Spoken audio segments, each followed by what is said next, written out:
어차피 시장을 이기는 건 어려우니까 고민하지 말고 워렌 버핏 같은 투자의 대가들이 알려준 것처럼 지수 ETF에 몰빵해서 장기 투자할까 싶다가도 미국 주식을 공부하다 보면 너무나 매력적인 기업들이 있어서 도저히 개별 투자를 안 할래야 안 할 수가 없습니다.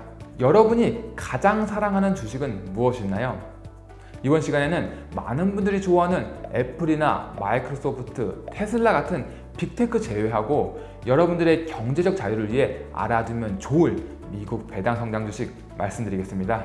투자할 기업을 선정할 때 강력한 해자로 시장에서 독점적 지위를 가지고 있는 기업, 앞으로 꾸준히 성장할 기업, 주주 친화 정책 등은 기본적으로 생각하지만 여기에 추가로 미국이 절대 포기할 수 없고 앞으로 계속 지원해야 될 산업을 꼭 생각해야 합니다. 영국의 식민지로 세계 변방에 지나지 않았던 미국은 약 250년이라는 짧은 역사에도 불구하고 인류 역사에서 자본주의 체제로 가장 크게 성공했죠.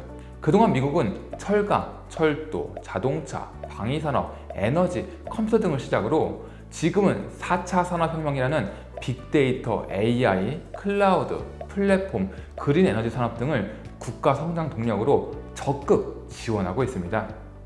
미국 S&P 500 지수의 시기별 시가총액 상위 5개 종목의 변화를 보더라도 1975년과 85년 시총 1위였던 IBM, 95년과 2005년까지 시총 1위였던 GM에서 지금의 시총 1위의 애플에 이르기까지 시총 1위 기업들의 변천사를 보더라도 산업의 트렌드를 읽을 수 있습니다. 워런 버핏은 주식 투자가 정말 어려운 이유 중에 하나로 시대 변화에 따라 주도주가 변하기 때문이라고 언급했습니다. 따라서 기업을 투자할 때는 기업 자체도 봐야 하지만 혁신을 이끌고 있는 핵심 산업이 무엇인지 판단하거나 장기적으로 꾸준히 성장할 산업인지에 대해서도 생각해 봐야 합니다. 하지만 이러한 트렌드와 무관하게 미국이 절대 버릴 수 없고 꾸준히 지원해야 될 산업이 있는데 그것은 바로 금융입니다. 미국이 매년 엄청난 무역 적자를 기록하고 있음에도 불구하고 세계 1위 경제 대국을 유지하고 있는 결정적인 이유도 달러라는 기축통화를 가지고 있기 때문이죠. 이러한 미국의 금융산업에서 절대적 지위를 가지고 있는 회사가 있습니다. 바로 S&P 글로벌, 티커는 SPGI입니다. S&P 글로벌은 무디스, 피치와 함께 세계 3대 신용평가기관입니다. 스탠다드 앤 푸어스가 신용평가 업무를 담당하고 있는데 S&P 글로벌이 소유하고 있죠.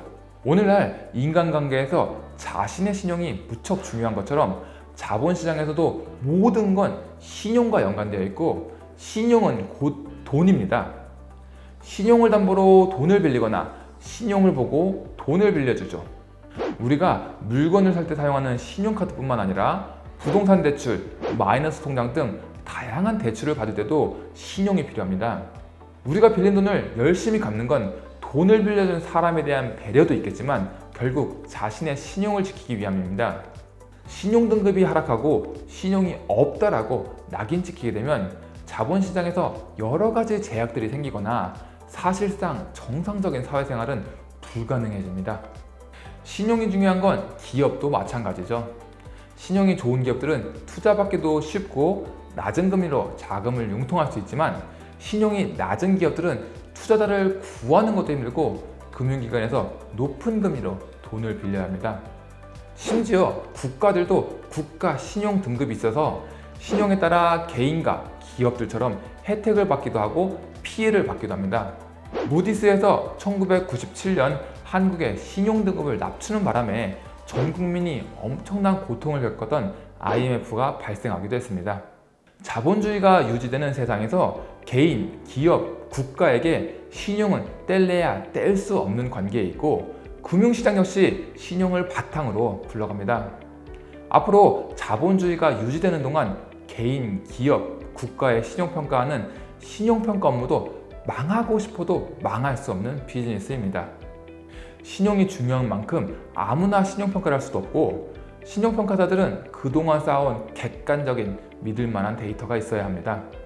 3대 신용평가사 시장 점유율은 S&P와 무디스가 각각 40% 기록하면서 양대 산맥을 이루고 있고 피치가 14%, 나머지가 6%입니다. 오늘 소개할 S&P 글로벌은 신용평가를 기본으로 다양한 사업들을 하고 있습니다. 레이팅스는 지금까지 설명했던 신용평가와 관련된 업무이고 SPGI의 매출과 영업이익의 대략 절반 정도를 차지하고 있었습니다. 하지만 글로벌 경기가 안 좋아지면 매출도 줄어들고 경기가 좋아지면 매출이 늘어나는 등 경기 영향을 많이 받다 보니 S&P 글로벌이 성장 동력으로 금융정보 서비스를 제공하기 시작하면서부터 2021년 기준으로 매출의 약 3분의 1을 차지하고 있습니다. 마켓 인텔리전스는 이름 그대로 시장에 대한 정보를 제공하는 비즈니스입니다.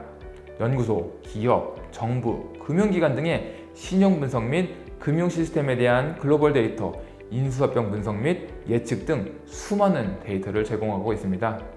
S&P 글로벌은 2018년 인공지능 회사 켄쇼를 인수했는데 켄쇼는 금융계의 알파고라고 해서 애널리스트 15명이 4주 동안 해야 될 일을 단 5분 만에 끝내는 AI 기반 금융 데이터 분석으로 유명합니다. 켄쇼 인수는 다른 미국의 빅테크들처럼 S&P 글로벌이 4차 산업혁명에 따라 전통적인 금융산업에서 핀테크 기업으로 더욱 성장하겠다는 의지를 보여준 것입니다.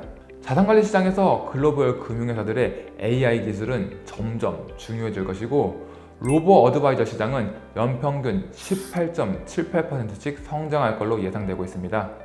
한국도 다소 늦었지만 로보 어드바이저 상품들이 출시되고 있죠. 또한 2020년에는 금융정보업체 IHS 마켓을 인수하면서 금융데이터 정보 제공을 더욱 강화했습니다. 인디시즈는 인덱스의 복수 표현으로 지수와 관련된 사업입니다. 대표적인 지수로 우리가 너무나 잘 알고 있는 다우존스와 S&P 500이 있습니다. 금융기관이 다우존스나 S&P 500 관련 상품을 만들면 대표적으로 SPY, VO, IVB 같은 ETF가 있겠죠. 우리는 그러한 ETF 혹은 상품에 투자하고 운용회사가 S&P 글로벌에 지수 이용 수수료를 지불합니다. 간단하게 생각해서 전 세계의 S&P 500이나 다우존스 지수에 투자하는 사람들에게 모두 지수 수수료를 받고 있는 것입니다. 우리의 노후를 책임지고 있는 국민연금공단도 미국 S&P 500에 투자를 많이 하고 있는데 이렇게 보면 우리나라 대부분의 국민들도 보여지지는 않지만 S&P 글로벌에 수수료를 내고 있는 것입니다. 중요한 건 이런 지수 관련 사업도 신용이 중요하기 때문에 아무나 만들 수가 없습니다. 절대적인 해자를 가지고 있는 비즈니스죠. 커머더티 인사이트는 석유, 해운, 천연가스, 석탄, 전력, 금속, 농업 등 글로벌 에너지 및 원자재 시장에 대한 데이터를 제공하는 비즈니스입니다. 우크라이나 전쟁이 에너지 시장에 미칠 영향을 분석하거나 앞으로 기후변화에 따른 에너지 전환 등 다양한 인사이트 자료도 제공하고 있습니다. 2020년까지 4개 사업부의 매출을 알려주다가 2021년부터는 IHS 마켓을 인수하면서 모빌리티와 엔지니어링 솔루션을 독립된 사업부로 매출을 알려주고 있는데 S&P 글로벌 생각에 앞으로 전기차 관련 모빌리티 산업이나 우주 항공 관련 엔지니어링 산업이 더욱 커질 것으로 예측하는 것 같습니다. 다시 본론으로 돌아와 모빌리티는 앞으로 자동차 업계 전반에 대한 제품 기획, 전략, 마케팅, 판매까지 수많은 정보를 제공하면서 중고차 시장뿐만 아니라 미래 수요에 대한 데이터 분석 및 예측 정보도 제공합니다. 엔지니어링 솔루션은 항공우주, 방위산업, 건축, 건설, 운송 같은 산업에서 엔지니어링 설계 방법, 표준 코드 및 사양, 특허 및 연구 등 관련 데이터를 제공하고 있습니다. 이러한 사업들을 바탕으로 S&P 글로벌은 S&P 500 지수 대비 압도적으로 높은 성과를 보여줬죠. 최근 10년 기준으로 SPGI는 706% 상승했고 S&P 500은 185.84% 상승했습니다. 매출 관련 자료를 보면 아름답게 성장하고 있다는 걸 볼 수 있죠. 2005년부터 2019년까지 기존 4개의 사업 매출은 14년 평균, 신용평가는 5%, 시장정보는 8%, 원자재 인사이트는 12%, 지수 관련 사업은 17% 성장했습니다. 영업이익률 역시 점점 늘어나면서 50%를 넘어서고 있습니다. 금융업종이 전반적으로 영업이익률이 좀 높기는 하지만 그래도 엄청나게 남는 장사를 하고 있는 것이죠. 참고로 삼성전자의 영업이익률은 대략 20% 정도 수준입니다. SPGI의 현재 배당 수익률은 대략 0.9%입니다. 5년 평균 배당 성장률은 15.46%이고 10년 평균 배당 성장률은 12.08%입니다.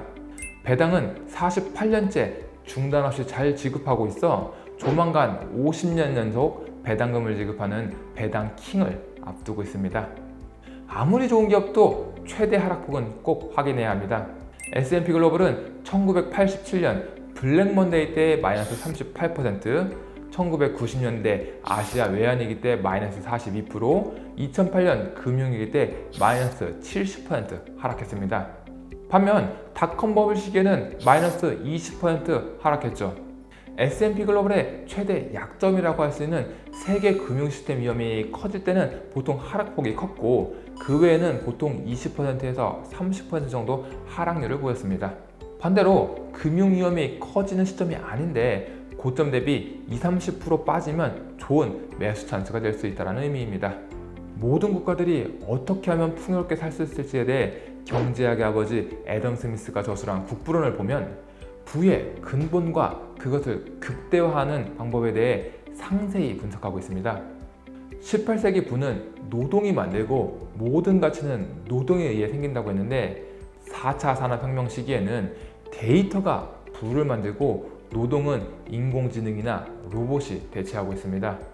국부론에서 결국 부는 현재 가지고 있는 자원을 가장 효율적으로 사용할 수 있는 곳에 투자하고 남은 잉여 자본을 축적하여 재투자하는 과정에서 쌓이게 된다고 했는데 S&P 글로벌은 신용평가라는 사업을 기본으로 잉여 자본을 활용한 인수 합병을 통해 이제는 빅데이터, 금융 AI 기업으로 더욱 크게 성장하고 있습니다. 정말 매력적인 기업이죠. 우리도 애덤 스미스가 알려준 것처럼 본업을 열심히 하면서 쌓은 저축으로 이러한 기업들에 투자해서 부를 쌓아가면 좋겠습니다.